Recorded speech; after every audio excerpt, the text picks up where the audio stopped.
Hello guys, finally আজ Jupiter exalted হচ্ছে। আর এবছরের জন্য এটা একটা ভীষণ ভালো সাইন। আমরা অনেক রকম অপরচুনিটিস পেতে যাচ্ছি, অনেক রকমের ব্লেসিংস আমরা রিসিভ করব। বাট পেশেন্স রাখো, তাড়াহুড়ো করো না।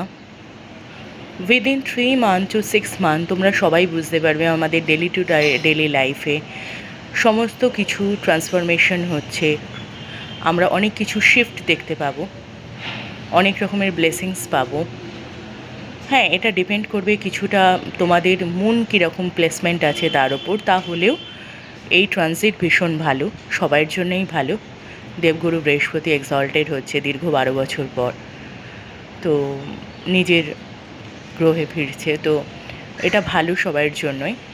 আর চেষ্টা করবে এই সময় বিষ্ণু সহস্রনাম স্তোত্র যেটা আছে সেটা চ্যান্ট করতে পারলে খুব ভালো হয়। যদি না পারো তাহলে অ্যাটলিস্ট সেটা ইউটিউবে অ্যাভেলেবেল আছে, কানে শুনো, সেটা অনেকটা রিলিফ দেবে। আর যা ডিসিশন নেবে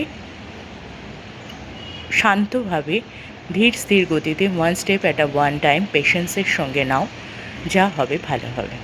ভিডিও ভালো লাগলে লাইক, শেয়ার, কমেন্ট করো, সাবস্ক্রাইব করো চ্যানেল। Thank you.